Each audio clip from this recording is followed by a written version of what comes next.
American Revolutionary War, Chapter 1. Midnight Candles in Philadelphia. It is late autumn in Philadelphia, crumpled and brown, and the sweet, musky scent of autumn soil, rich with decay and the promise of spring.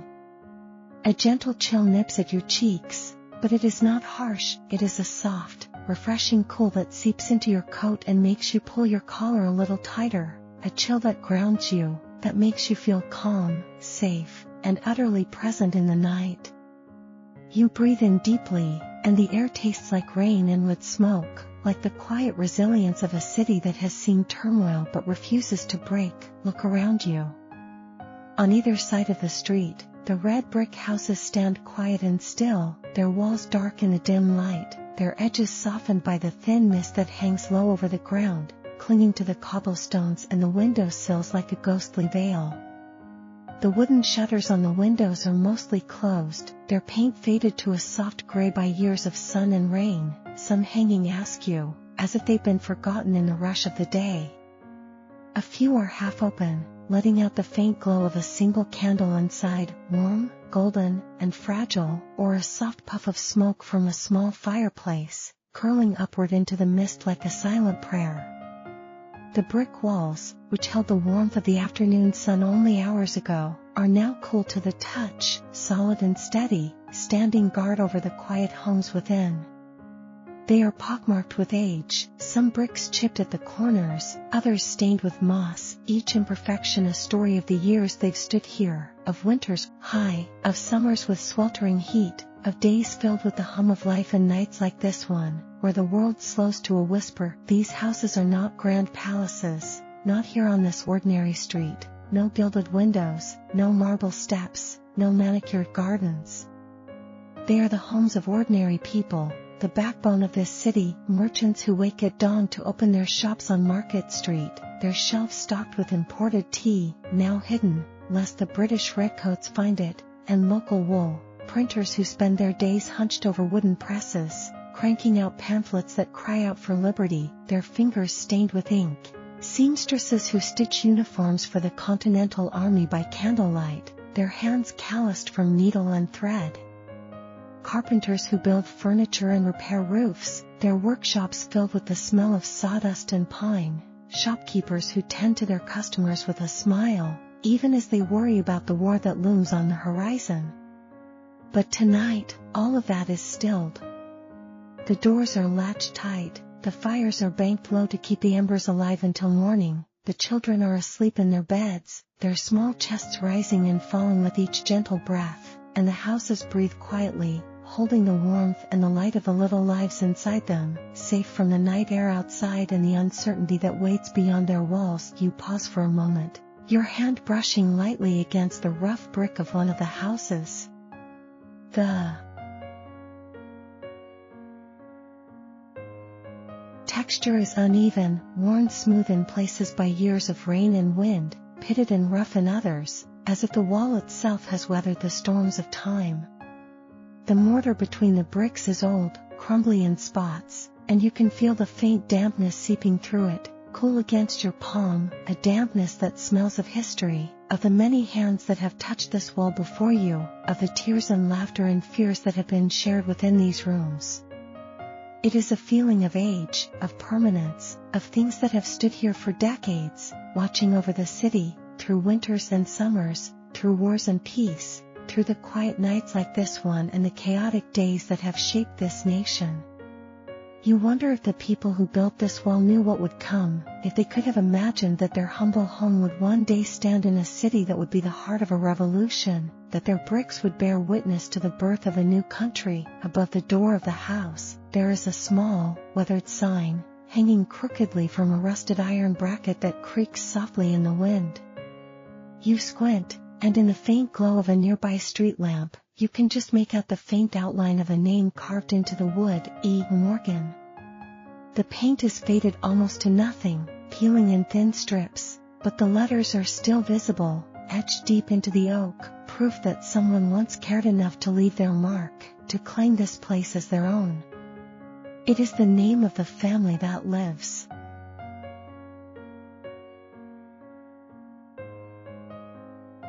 Here, Mr. Morgan, a tailor who mends coats for the local militia, his hands steady even when his heart races. Mrs. Morgan, who bakes bread for the neighborhood children and tends to the sick when no doctor is available. Their 2 sons, Thomas and William, who sneak out at night to listen to the colonists' meetings, their eyes wide with excitement and fear. It is the name of the man who built this house 20 years ago, who raised his family here, who will one day be laid to rest in the churchyard on the edge of the city, his name carved into a stone that will weather just like this sign. And it is a name that will be carved into the wood long after they are gone, when new families come to live here, to hang their own signs, to light their own fires, to fall asleep in their own beds, in this same quiet night, unaware of the history that lingers in the bricks and the wood and the very air they breathe. The window beside the door is covered by a thick linen curtain, drawn tight against the night, its fabric faded to a soft beige, dotted with small stains from years of use. You can see the faint glow of a candle through the fabric, warm and golden, seeping out into the street in a soft, hazy light that paints the cobblestones below in a gentle glow. The curtain moves slightly, as if a draft from the cracked window has caught it, and for a moment, you can see the shadow of a figure moving behind it, someone up late, their silhouette tall and thin, bent over a table. Is it Mr.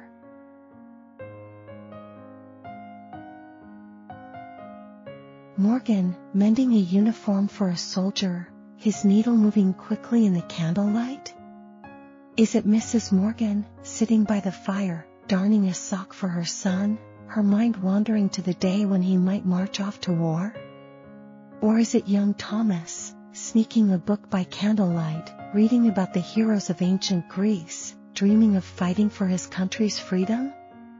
The shadow passes, and the curtain falls still again, and the glow remains, steady and warm, a small beacon in the quiet night, a reminder that even in the darkest hours, there is light, there is life, there is hope. Further down the street, another house has its shutters thrown open, the window wide to the night air, as if the family inside is trying to catch the last of the autumn breeze. The sill is lined with potted herbs, rosemary, sage, and thyme, their leaves dark and wilted from the cold, but still holding the faint, earthy scent that lingers in the air, carried to you on the wind. The scent is soft, familiar, the kind of smell that lingers in a kitchen where someone has been cooking all day, stirring pots of stew with chunks of beef and carrots, baking bread that fills the house with a warm, yeasty aroma, chopping herbs for soup that will warm cold hands and hearts. You can almost hear the faint crackle of the kitchen fire, the clink of a spoon against a ceramic bowl, the soft murmur of a woman singing to herself as she cleans up the last of the dishes, an old folk song, passed down from mother to daughter, its melody soft and sad, a reminder of the homes they left behind in England, even as they fight for a new home here. You can almost see her, wiping down the wooden table, her hands tired from a long day, her eyes soft as she thinks of her children asleep upstairs, her husband out with the local militia, keeping watch for British troops.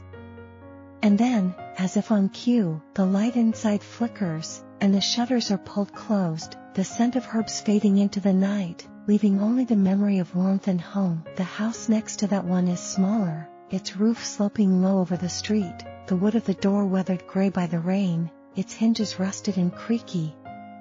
There is a small wooden bench sitting on the step, worn smooth by years of use, its surface polished by the bottoms of boots, the edges rounded by time, the wood stained with rain and sun. This is where Mr. Henderson, the elderly blacksmith who lives alone, sits each evening, smoking his pipe filled with tobacco from Virginia, watching the sun go down, greeting his neighbors as they pass by. He is a quiet man, with a white beard that reaches his chest and hands calloused from years of hammering iron, but he has a kind word for everyone, especially the children who stop to listen to his stories of the old country. Tonight, the bench is empty, the pipe is cold and resting on the step, and the door is closed, the latch clicked shut with a soft, final sound. Mr. Henderson is inside, fast asleep in his bed, his pipe on the mantelpiece beside a photograph of his wife, who died 5 years ago, his chair pulled close to the fire, his breath slow and even, matching the quiet rhythm of the night. You can almost hear him snoring softly, a gentle sound that mixes with the wind, a reminder that even in the midst of revolution, life goes on. You keep walking, your feet moving slowly over the cobblestones, your eyes drinking in every small detail of the street, every little sign of life that lingers in the night. The houses line the street like old friends, quiet and steady, each with its own story, its own little world inside its walls. There is the house where a young couple lives, expecting their first child, their window lit late into the night as they sew tiny clothes and dream of the future. There is the house where an elderly widow lives alone, her window dark except for a single candle, as she prays for her son who is fighting with the Continental Army in Boston. There is the house where a group of colonists sometimes gathers in secret, their voices low as they discuss the war, their hands in determination, their hearts filled with hope for liberty. Each house holds the same peace, the same stillness, the same quiet hope for the future that hangs in the air tonight, over this city, over this country, over all the people who sleep here, unaware of the history they are living through, unaware that the words written in Philadelphia earlier this year, the Declaration of Independence, will change the world forever. The cobblestones beneath your feet are worn smooth by hundreds of years of footsteps, of carriages, of rain and wind. They are still damp from a light rain that fell earlier this evening, a soft, misty rain that soaked the streets and left the air feeling clean and fresh, and the dim light of the street lamps glows softly on their wet surfaces, making them look like dark, polished stones, reflecting the warm orange light in tiny, shimmering patches. Each stone is different in size and shape, uneven under your feet, some are round and smooth, others are jagged and sharp, worn down by the wheels of heavy carts over the years, so that walking on them is like walking on a puzzle, your feet finding their way, one step at a time, adjusting to the uneven ground. It is a slow pace, a deliberate pace, the kind of pace that makes you notice every little thing, the kind of pace that lets you feel the world around you, not just pass through it. You find yourself matching your breath to your steps, inhaling as you lift your foot, exhaling as you place it down, the rhythm soft and steady, calming your mind, slowing your thoughts, letting go of all the noise, all the worries, all the rush of the day that is now gone, behind you. In the past, these cobblestones have seen so much, haven't they? They have felt the feet of farmers bringing their goods to market at dawn, their boots caked with mud from the country roads, their wagons loaded with apples and potatoes and fresh milk. They have felt the clatter of blacksmiths' horses, their hoofs heavy with iron shoes, the sound ringing through the streets at all hours, as the blacksmiths work late into the night, forging horseshoes and swords for the militia. They have felt the soft shoes of children running to school, skipping over the stones, laughing as they go, their voices bright and carefree, unaware of the war that looms ahead. They have felt the slow, shuffling steps of old men, walking home after a long day, their shoulders hunched against the cold, their eyes tired from work, their minds filled with memories of younger days. They have felt the wheels of carriages, the rattle of carts, the heavy boots of British redcoats marching through the city earlier this year, their uniforms bright red against the gray streets, their voices loud and commanding, their presence a reminder of the oppression the colonists are fighting to escape. They have felt the quiet steps of lovers walking arm in arm at dusk, whispering sweet nothings, their hearts full of hope and love. They have felt the hurried steps of messengers carrying letters, letters from generals, letters from families, letters that carry news of victory and defeat, of life and death. They have felt the slow, sad steps of mourners walking to the churchyard, their heads bowed, their hearts heavy with grief, as they bury their loved ones who have died in the war. And tonight, though, they feel only your feet, slow and steady, moving over them one by one.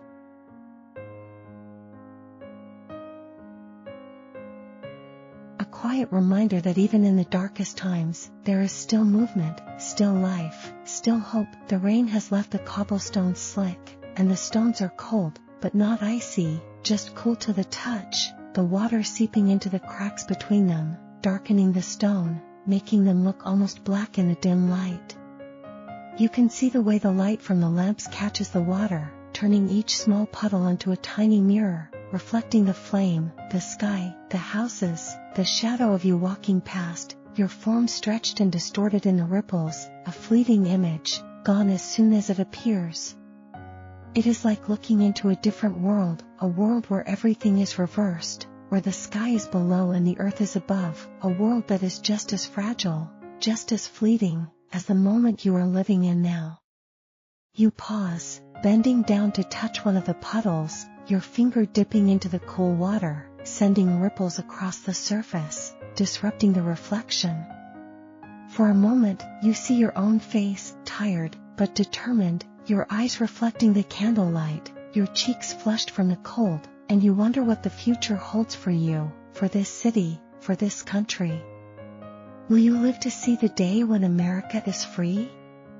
Will these cobblestones one day feel the feet of a nation that is truly independent? Will the children of this city grow up in a world without war, without oppression, without fear? The cobblestones are not laid perfectly straight. Some are raised high, worn down by the wheels of heavy carts over the years, so that walking on them is like walking on a roller coaster, your feet rising and falling with each step. It is a slow pace, a deliberate pace, but it feels right, as if the street itself is guiding you, telling you to slow down, to take in the moment, to appreciate the quiet before the storm.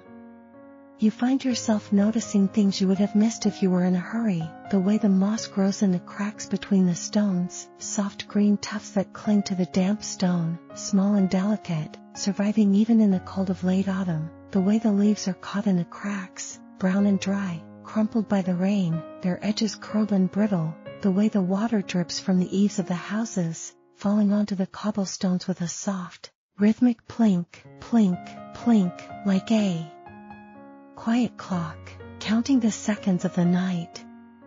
You kick one of the leaves gently with your toe, and it skitters across the wet stones, making a soft, dry rustle, before coming to rest against the curb, out of the way of your feet. The sound is small, quiet, just one more little noise in the night, one more small detail that makes this world feel real, feel alive, feel peaceful. You pause again, bending down to touch one of the stones, your fingers brushing over its damp, cool surface. It is smooth, worn down by all the feet, all the wheels, all the rain, all the wind, over so many years. You wonder who walked here before you, what they were thinking, where they were going, what their lives were like, in this same city, in this same night, 100 years ago, 50 years ago, even just a few years ago. There was the young woman who walked here in 1750, carrying a basket of laundry to the river, her mind filled with thoughts of her upcoming wedding. There was the young man who walked here in 1765, protesting the Stamp Act, his voice loud and angry, his heart filled with defiance. There was the mother who walked here in 1770, searching for her lost child, her eyes filled with fear, her voice calling out his name. They are all gone now, but the stones remain, holding their footsteps, their weight, their presence, in the worn grooves, the smooth surfaces, the little marks that time has left behind. The stones are a testament to their lives, to their hopes, to their fears, to the history that has shaped this city. And now, you are part of that history, your footsteps joining the thousands of others who have walked these streets, your presence a part of the story that this city will tell for years to come. You stand up, brushing the dampness from your fingers, and keep walking, your feet finding their way over the cobblestones, the soft squelch of your boots matching the beat of your heart, the beat of the night, the beat of the quiet world around you. Up ahead, the street lamps cast a warm, flickering glow over the road. They are oil lamps, mounted on wooden posts, their flames dancing softly in the light.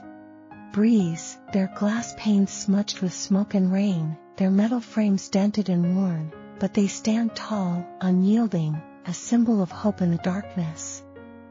The light is not bright or harsh, it is soft, golden, warm, and it spills out onto the street, illuminating only a small circle around each lamp, leaving the rest of the night in gentle shadow.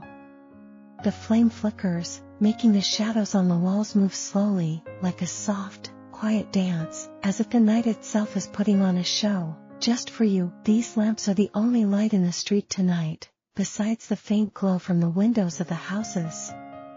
They are simple things, made of tin and glass, but they are more than that. They are beacons, guiding anyone who walks this street at night, like you, like the doctor hurrying to see a sick patient, like the messenger carrying urgent news, like the soldier sneaking back to his barracks after a night of patrol.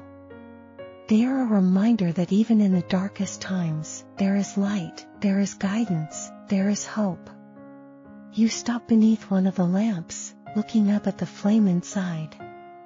It flickers gently, the wick burning slow and steady, the oil inside the lamp making a soft, gurgling sound as it feeds the flame, like a quiet lullaby. The light casts a warm glow on your face, and you can feel the faint heat of it on your cheeks, chasing away the chill of the night air, even if just for a moment. The glass of the lamp is fogged with condensation, small droplets of water running down the inside, catching the light, making it look like the lamp is crying tiny golden tears, soft and slow, a silent tribute to the lives lost in the war, to the hopes and dreams of the colonists, to the quiet suffering that comes with fighting for freedom. The wooden post the lamp is mounted on is weathered, its paint peeling in thin strips, the wood cracked and gray, but it stands straight, holding the lamp high, keeping the light burning for the street. There are carvings in the wood, small, deep cuts made by the knives of children long ago, their initials, their marks, their little drawings, left behind on the post. There is a small heart, carved by a young girl who wanted to leave her mark on the world. There is a sword, carved by a young boy who dreamed of becoming a soldier. There are initials, JS and ML and TW, carved by lovers who wanted to remember this place, this night, this moment. These carvings are a reminder that even children, even in the midst of war, have hopes and dreams, have a desire to be seen, to be heard, to leave their mark on the world. They are a reminder that life goes on, even in the darkest times, that children still laugh, still play, still dream of a better future. The light from the lamp spills out onto the cobblestones, turning the wet stones gold, turning the mist into a soft, glowing haze, making the leaves on the street look like they are on fire, their brown edges glowing in the light. The shadow of the lamp post stretches out behind you, long and thin, moving slowly as the flame flickers, like a quiet companion walking beside you, matching your steps, your pace, your quiet journey through the night. You feel a sense of comfort in that shadow, as if you are not alone, as if someone is walking with you, guiding you, protecting you. You reach out, and your hand passes through the shadow, a cool, empty feeling, but it still makes you smile, a small, quiet smile, a smile of hope, a smile of gratitude for the quiet moments like this, moments of peace in a world filled with chaos. You keep walking, moving from the circle of light of one lamp into the soft shadow between them, then into the next pool of golden glow, then the next, the pattern repeating, over and over, like a lullaby, a slow, steady rhythm, the light and the dark, the warm and the cool, the bright and the soft. Each lamp is the same, but each one feels different, the flame burning a little brighter in one, a little dimmer in another, the glass clearer here, foggier there, the light spilling out in different ways, making the street look new each time you step into its glow. In the shadow between the lamps, everything is soft, muted, gray and black, the edges of the houses blurry, the cobblestones dark, the mist thick and still. It feels like a dream, like you are walking through a cloud, slow and easy, no hurry, no rush. Then, when you step into the light, the world comes alive, the red of the bricks, the brown of the leaves, the gold of the whetstone, the soft green of the moss, all visible again, bright and warm, like waking up slowly, gently, in the middle of the night, just for a moment, before slipping back into the soft shadow again. It is a dance between light and dark, a dance that mirrors the war that is raging outside this quiet city, a war between freedom and oppression, between hope and despair, between light and dark. The lamps are spaced far apart, so the walk from one to the next is long, giving you time to sink into the quiet, the dark, the stillness, to let your eyes adjust, to let your thoughts slow down even more, before stepping into the next pool of light, the next warm glow, the next little piece of comfort in the night. As you walk, you find yourself thinking about the war, about the battles that have been fought, about the lives that have been lost, about the hope that still lingers in the hearts of the colonists. You think about the Declaration of Independence, signed here in Philadelphia just a few months ago, its words ringing in your ears. We hold these truths to be self-evident, that all men are created equal, that they are endowed by their Creator with certain unalienable rights, that among these are life, liberty, and the pursuit of happiness. You think about the men who signed that document, Thomas Jefferson, Benjamin Franklin, John Adams, men who risked their lives, their fortunes, their sacred honor, to fight for a better future.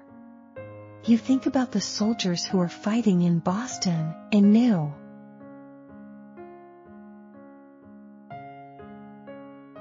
York, and other parts of the country, their bodies tired, their hearts heavy, but their spirits unbroken. You think about the families who are waiting for them, their hearts filled with fear and hope, their prayers going up to heaven each night, asking for their safe return. And you think about yourself, about what you can do to help, about how you can contribute to this revolution, about what kind of future you want to build for yourself and for the generations to come. Listen carefully. The only sounds you hear are the quiet ones, the ones that belong to the night. From far away, down a side street, you hear the soft clop of horse hoofs on the cobblestones, slow and steady, fading into the distance. A single carriage, moving through the quiet city, its wheels rumbling softly over the stones, the sound growing quieter and quieter until it disappears completely, leaving only silence. You pause, listening to the sound as it comes and goes, like a distant lullaby. The hoofs hit the stones one by one, clip-clop, clip-clop, slow and steady, the rhythm of the horse's walk matching the beat of your heart, matching the beat of the night. The wheels of the carriage make a soft, rumbling sound, low and deep, like a distant drum, rolling over the cobblestones, the sound echoing softly off the brick walls, before fading away, down the street, around the corner, gone, like it was never there at all. You wonder who is in that carriage, where they are going, at this late hour, hurrying to see a sick patient, the lantern on the carriage swinging back and forth, casting light on the road ahead, his medical bag heavy with herbs and bandages, his mind filled with worry for his patient?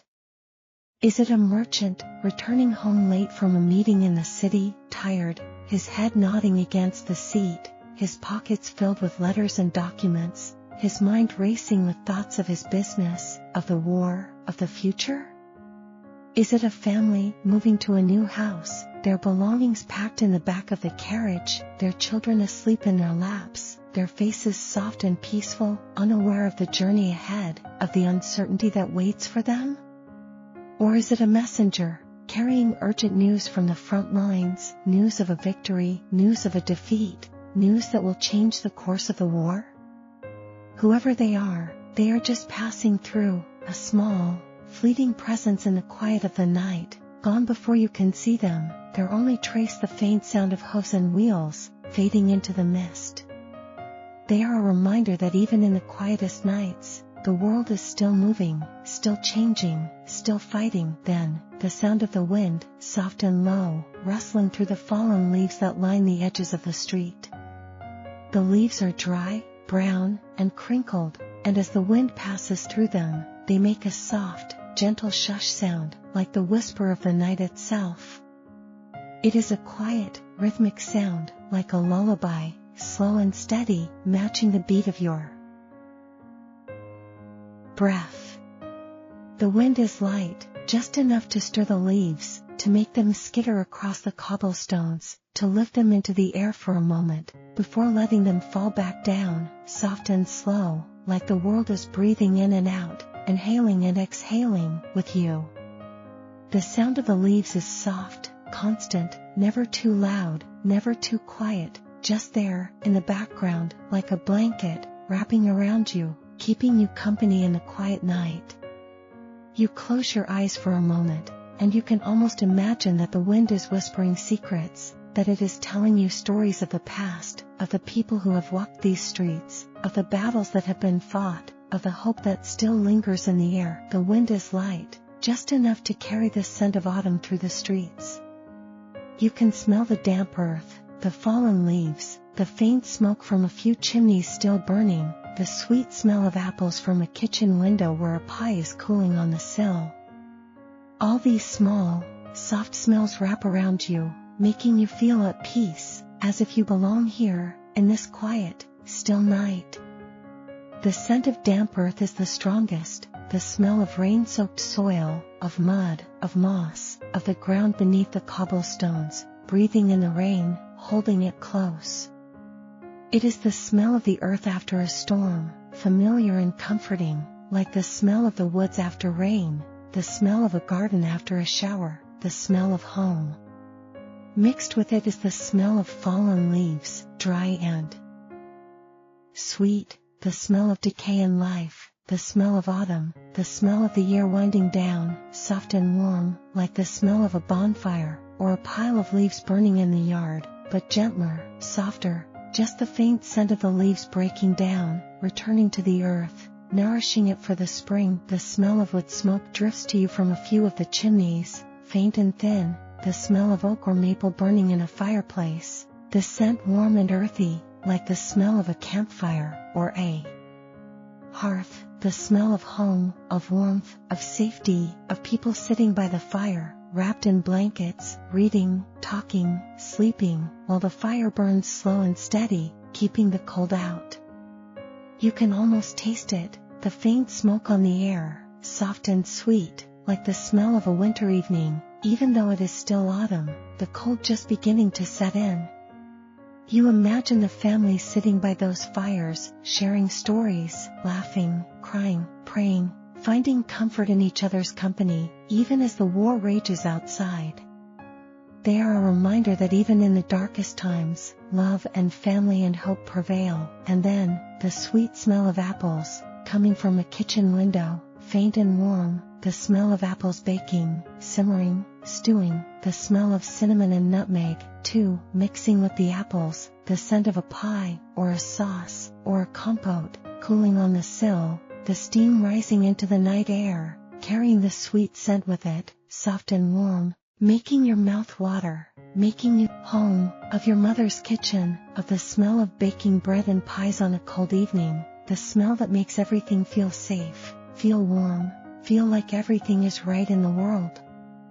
You can almost see the woman in that kitchen, her hands covered in flour, her face flushed from the heat of the oven, her smile warm as she pulls the pie out, the crust golden and flaky, the filling bubbling with sweet apples and spices.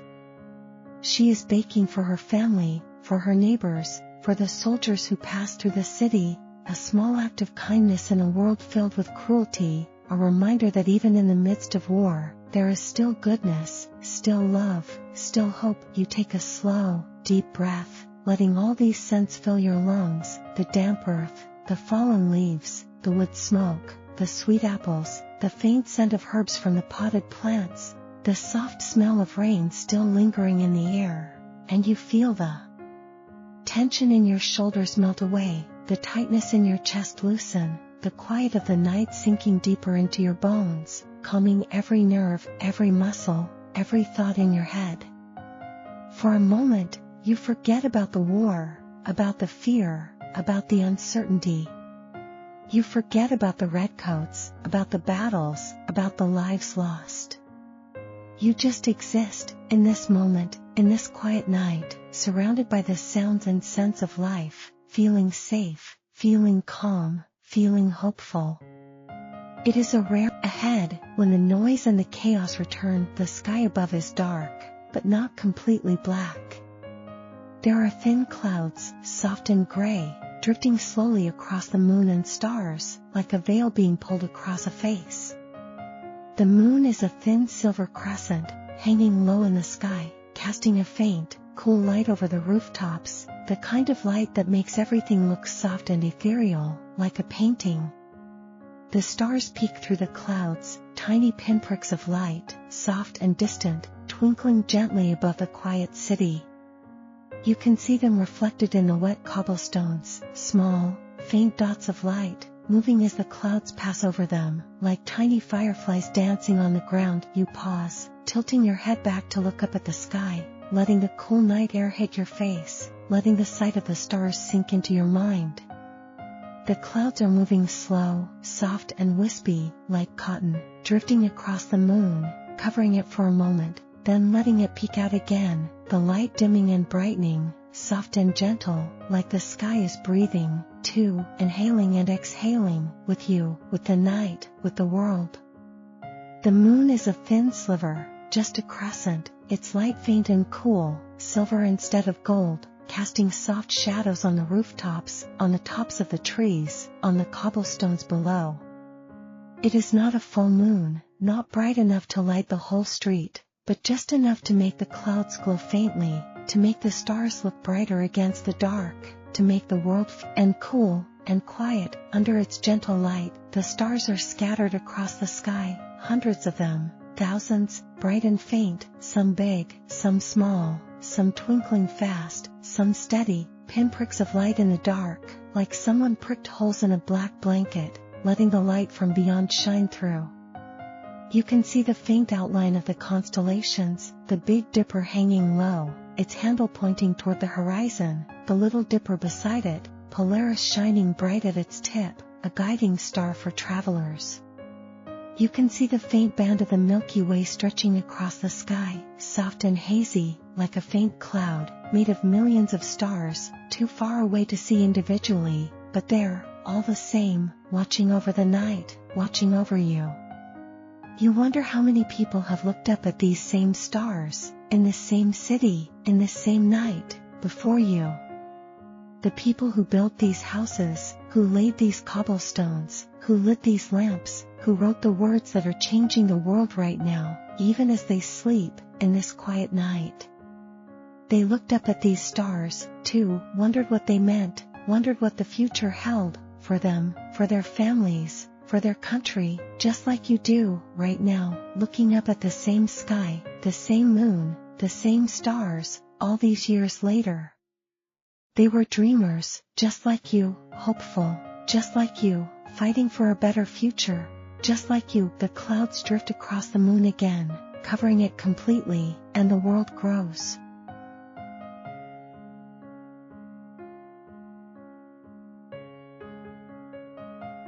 A little darker, the stars fading behind the mist, the sky turning a deeper gray, soft and hazy, like a blanket pulled over the world. You can still see the faint glow of the moon behind the clouds, a soft silver light, seeping through, and the stars still peek through, here and there, bright and steady, even as the clouds move over them, even as the world grows darker, even as the night moves on. It is a reminder that even in the darkest times, there is still light, still hope, still something to hold on to. You lower your head, looking back down at the street, the light from the lamps still glowing warm and gold, the cobblestones still wet and dark, the houses still quiet and still, and you feel small, but safe, under the big sky, under the stars, under the moon, under the quiet night, wrapped in the mist, in the sounds, in the scents, in the peace of this moment. You keep walking, slow and easy, down the quiet street. Your feet move without effort, one step after another, the rhythm of your steps matching the quiet sounds around you. The world feels slow, still, and peaceful. There is no rush, no hurry, no noise, no pressure. Only you, the quiet street, the soft glow of the lamps, the rustle of the leaves, and the gentle sounds of the night. You notice the way the street curves ahead, soft and gentle, the houses following the curve, the lamps lining the path, leading you on, deeper into the quiet night. The street is not perfectly straight, right? Feels natural, like it has grown here, slowly, over time, like the trees, like the houses, like the people who live here, fitting together, piece by piece, to make this quiet, peaceful world. As you walk, you pass a small alleyway, dark and narrow, leading off the main street, into the shadows. You pause, looking down it, the alley lined with high brick walls, the ground uneven, littered with crates and barrels, stacked against the walls, their wood weathered and gray, their lids loose, their contents unknown, hidden in the dark.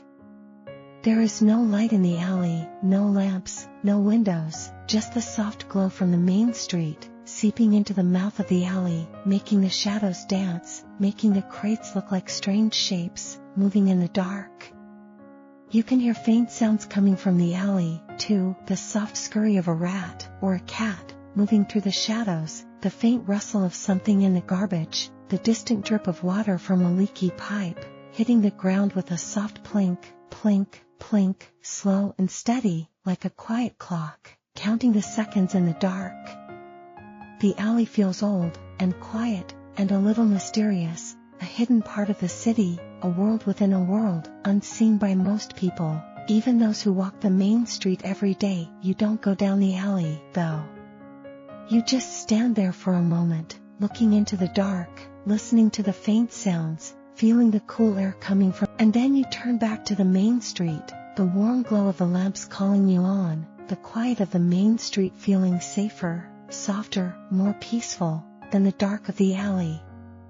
The alley is a reminder that even in the quietest cities, there are hidden corners, hidden dangers, hidden stories, stories of poverty, of despair, of people who have fallen on hard times, of soldiers hiding from the redcoats, of messengers carrying secret letters. It is a reminder that the war touches everyone, even those who are not fighting on the front lines, even those who are just trying to survive. You keep walking, moving past the alley, deeper into the quiet night, the sound of the drip from the alley fading behind you, the warm glow of the lamps growing brighter again, the soft sounds of the night returning, the rustle of the leaves, the distant wind, the faint sound of a clock tower chiming, slow and deep, from somewhere in the city, the sound echoing softly through the air, then fading away, leaving only silence again. The clock tower chimes 4 times, slow and low, each chime deep and resonant, like a heartbeat, counting the hours of the night, the sound carrying across the city, waking no one, just marking the time, moving forward, slow and steady, like everything else in this quiet night. It is midnight, you realize, the middle of the night, the time when the world is at its stillest, its quietest, its most peaceful, the time when even the city seems to sleep, the time when dreams come easiest, when thoughts slow down, when the mind can rest, when you can just be, for a little while, in the quiet. You pass a small garden, behind a wooden fence. The leaves of the oak and maple trees are falling, piling up on the ground in soft, brown heaps, like a warm blanket covering the earth. A few leaves blow across the street, skittering over the cobblestones with a soft, dry rustle, before settling down again.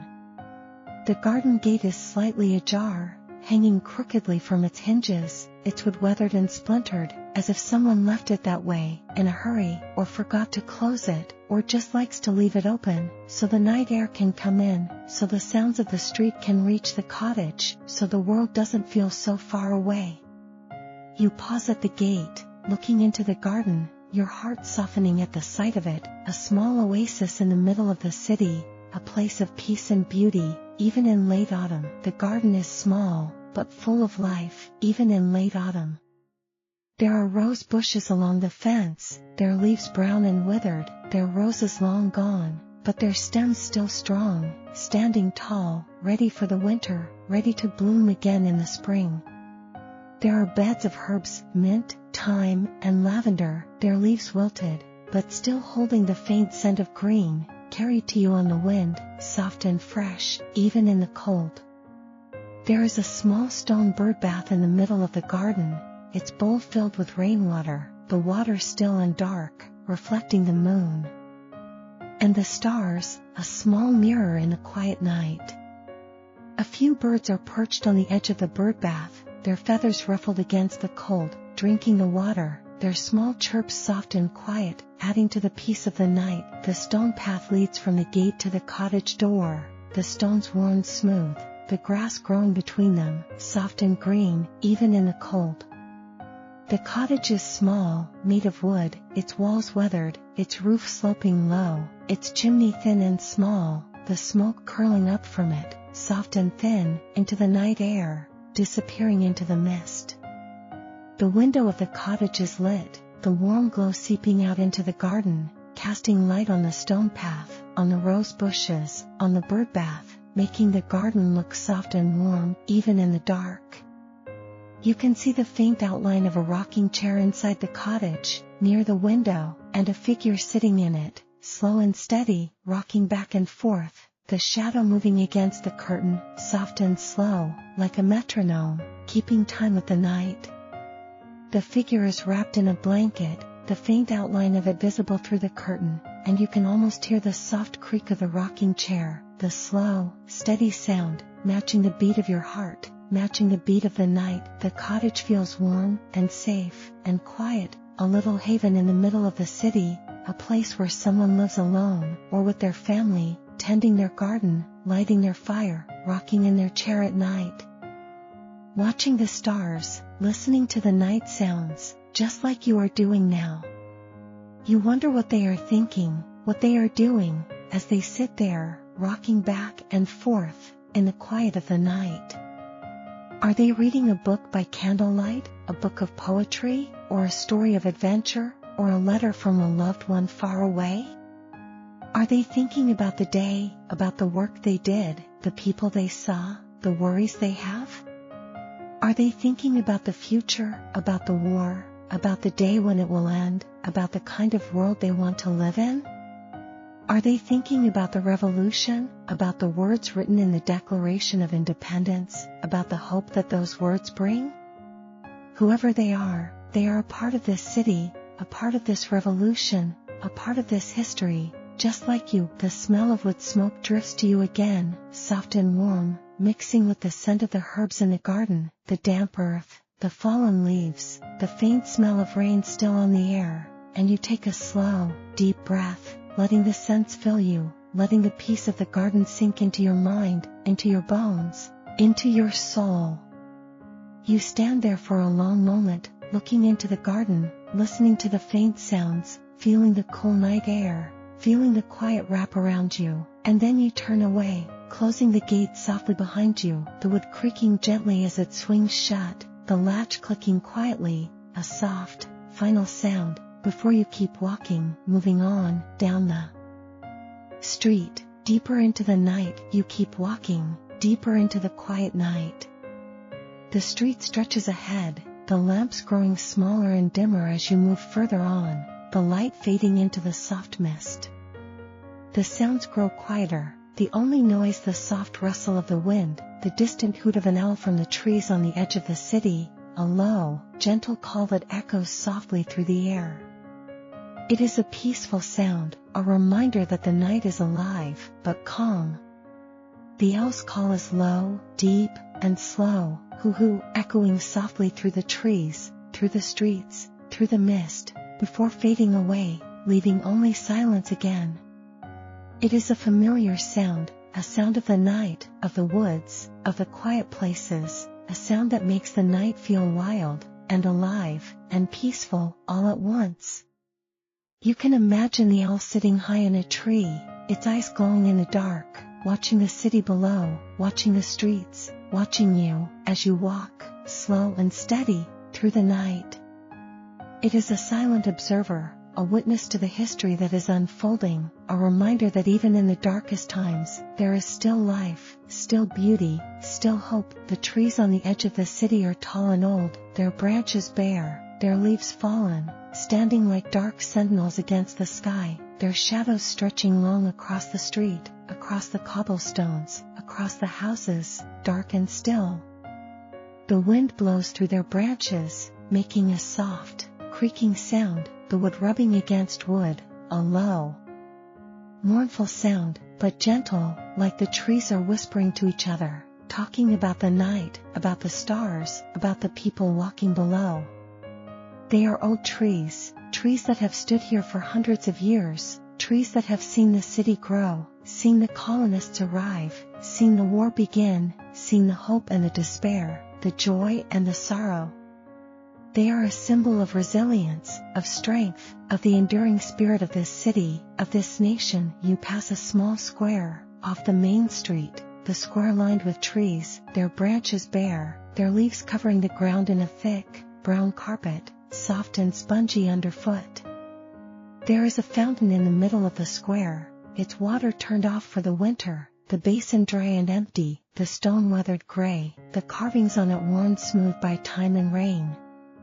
The fountain is quiet now, no water splashing, no sound of falling water, just the soft rustle of leaves in the basin, the wind blowing through the empty pipes, making a soft, whistling sound, low and quiet, like the fountain is sighing, too, missing the summer, missing the children playing in the water, missing the noise, the laughter, the life of the day.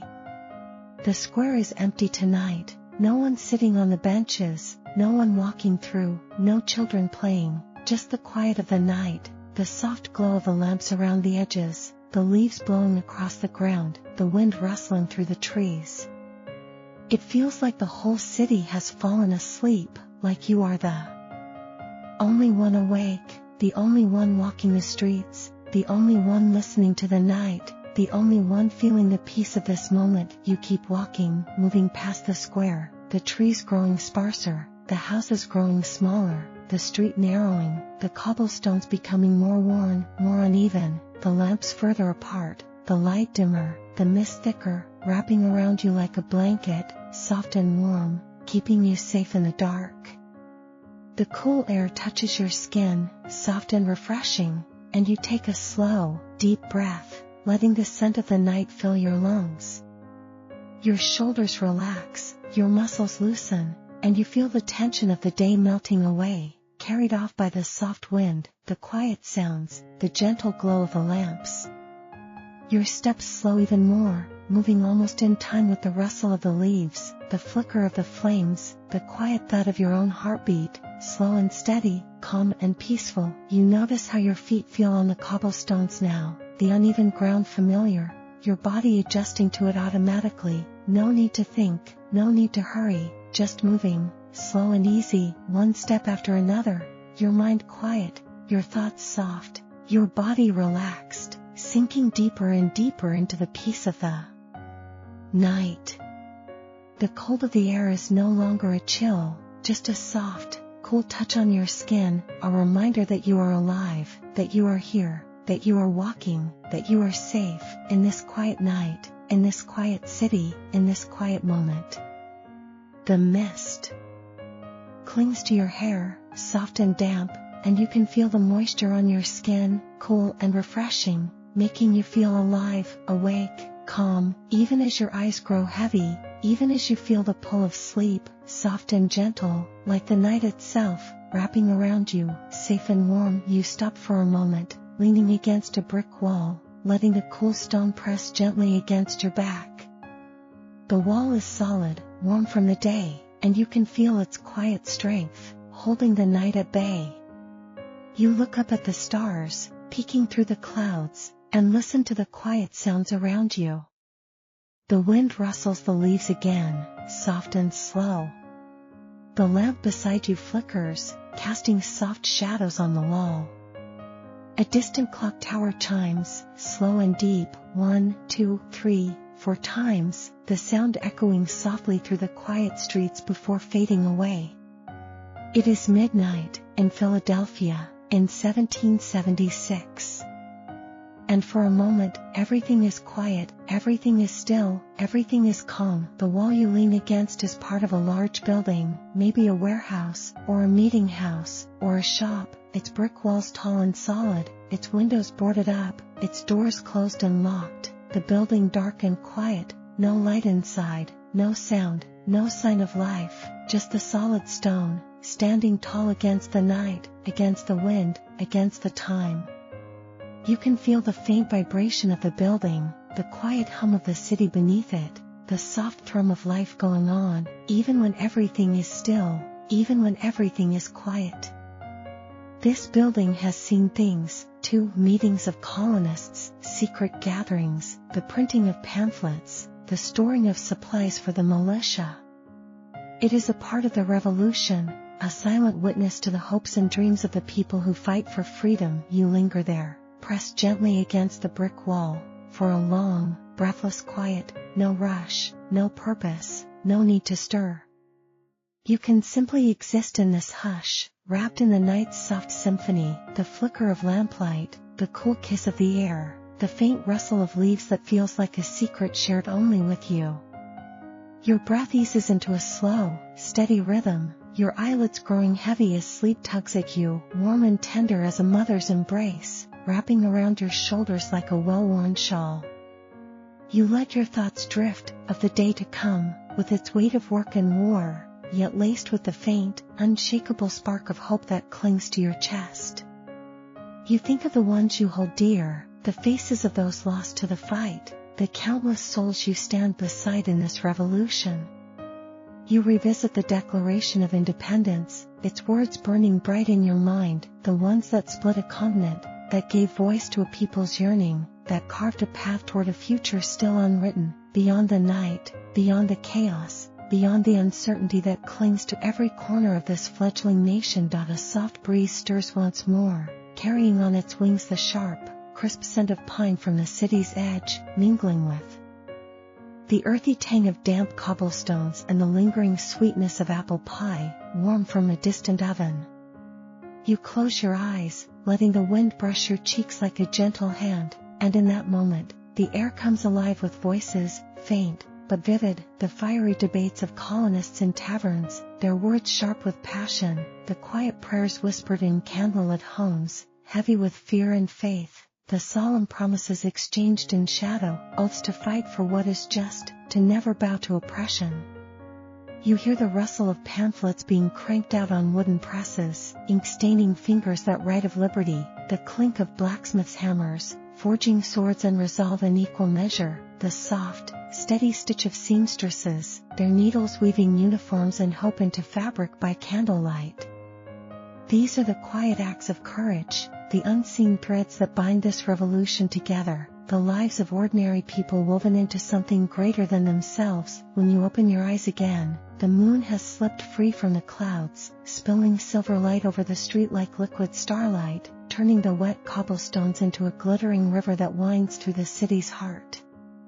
The lamps still flicker, their warm golden glow blending with the moon's cool radiance, casting a soft, otherworldly light that makes the world feel both tangible and fleeting, like a half-remembered dream, or a memory so vivid it could be real.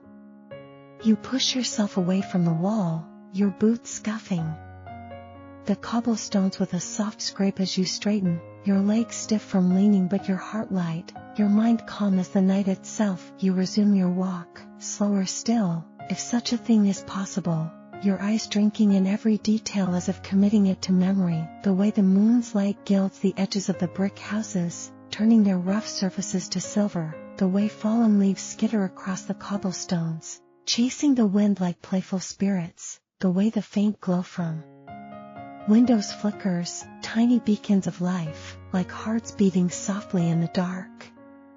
You pass a house where a window stands ajar, a crack of light spilling out, and from it comes the soft, fleeting cry of a baby, high, fragile, and brief, before it is hushed by a mother's voice, low and reassuring, singing a lullaby that drifts into the night, sweet and tender as a prayer. It is a reminder of the innocence this war seeks to protect, the pure, unknowing joy that makes the fight worth fighting. The baby's cry fades, and the night settles into a hush again, broken only by the wind and the distant hoot of an owl, closer now, as if it has chosen to walk beside you, a silent companion in the dark.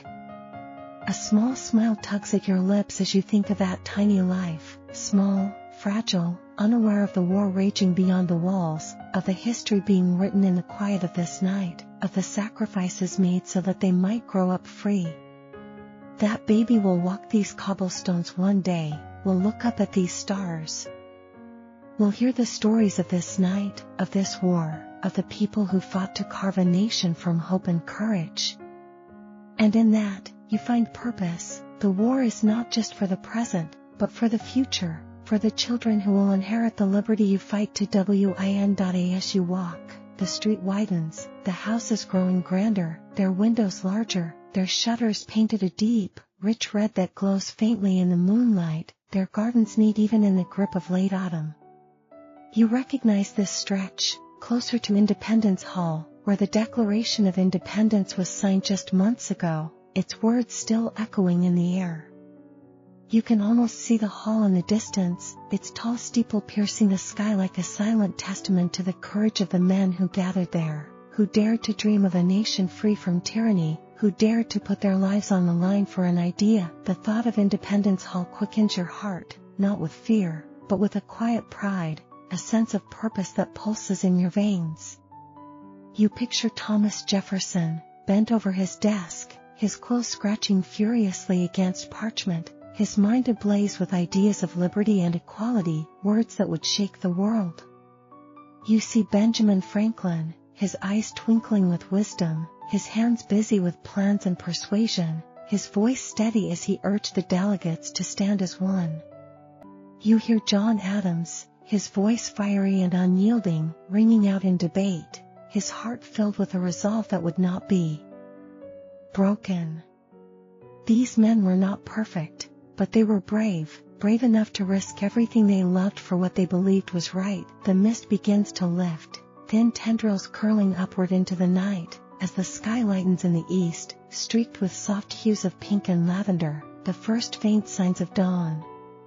The stars fade one by one, their light dimming against the growing glow, and the moon sinks lower, its silver radiance fading until it slips behind the rooftops, gone for the night. The lamps flicker, their flames growing weak, as if bowing to the dawn, their work done, their light no longer needed. As the sun prepares to rise, you stop, standing in the middle of the street, your gaze fixed on the east, where the sky blushes with the first light of day. The night is drawing to a close, its quiet peace giving way to the promise of a new day, a day of struggle, of sacrifice, but also of hope. You hear the first stirrings of the city waking, the soft crow of a rooster, distant but clear, the creak of a door swinging open, the faint rustle of a curtain being pulled back, as someone greets the dawn. The world is stirring, rousing from its slumber, ready to face whatever the day may bring, ready to keep fighting, ready to hold on to hope. You take one last deep breath, filling your lungs with the night's cool air, letting the memories of this midnight seep into your soul, every sight, every sound, every scent, every moment of peace. This night has been a gift, a reprieve from the chaos, a chance to reflect, to hope, to remember why you fight. You think of the houses, standing quiet and strong, the cobblestones, worn smooth by history, the lamps, casting their warm glow, the garden, a small oasis of beauty, the people sleeping inside their homes, each one a part of this story, each one fighting in their own way, each one clinging to the hope of a better future. As the first rays of dawn break over the rooftops, golden light spilling over the city, painting the brick houses and cobblestones in warmth, you start walking again, this time with a new purpose, a new resolve, the quiet peace of the night lingering in your heart like a strength. You know the day ahead will bring challenges, that the war will rage on, that there will be more heartbreak, more loss.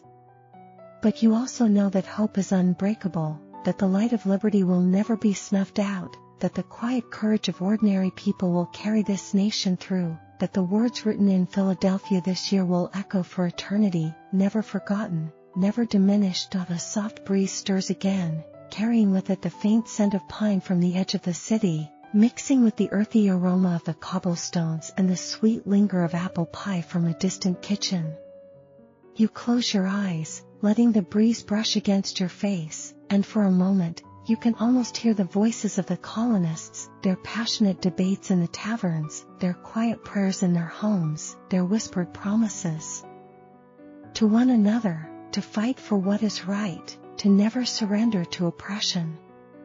You can hear the rustle of pamphlets being printed, the clink of blacksmiths' hammers forging swords, the soft stitching of uniforms by candlelight, all the small, quiet acts of courage that make up this revolution, all the lives that are woven together to forge a new path. When you open your eyes again, the moon has peeked out from behind the clouds, casting a silver glow over the street, turning the wet cobblestones into a glittering path, like a river of starlight winding through the city.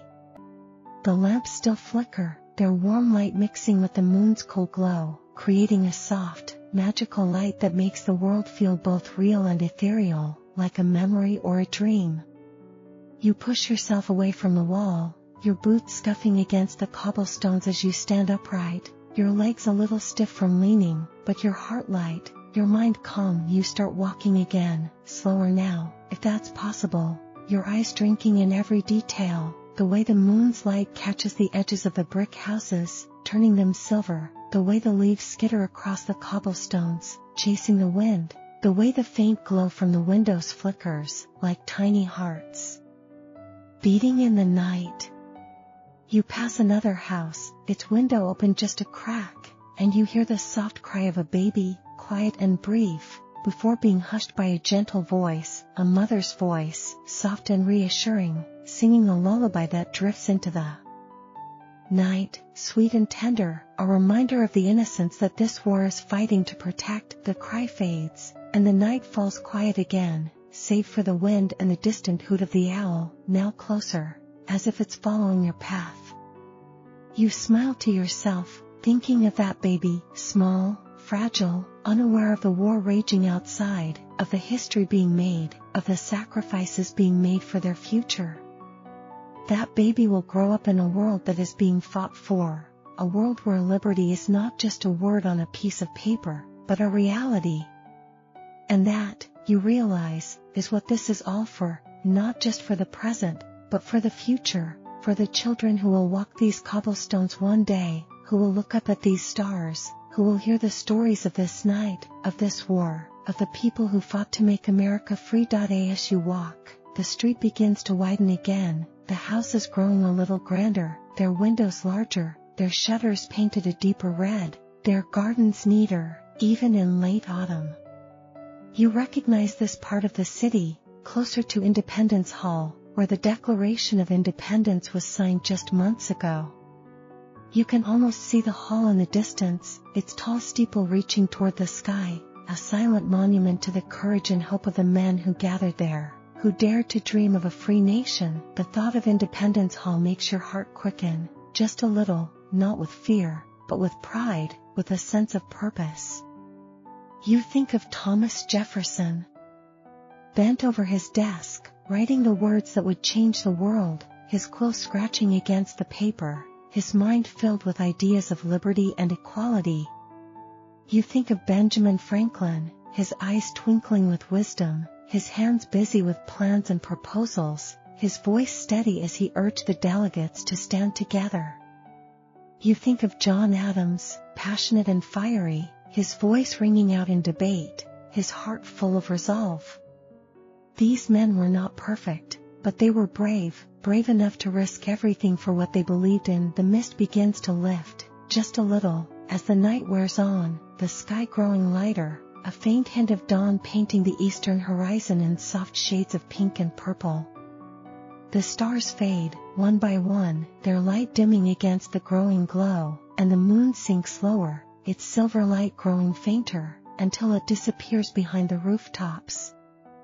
The lamps flicker, their flames growing weak, as if they know their work is nearly done, as if they are surrendering to the dawn. You stop walking, standing in the middle of the street, looking toward the east, toward the faint glow of dawn. The night is nearly over, the quiet peace of midnight giving way to the promise of a new day. You can hear the first sounds of the city waking up, the soft crow of a rooster, far away, the creak of a door opening, the faint rustle of a curtain being pulled back. The world is stirring, waking from its slumber, ready to face another day of war, of struggle, of hope. You take one last deep breath, letting the night air fill your lungs, letting the memories of this quiet midnight seep into your soul.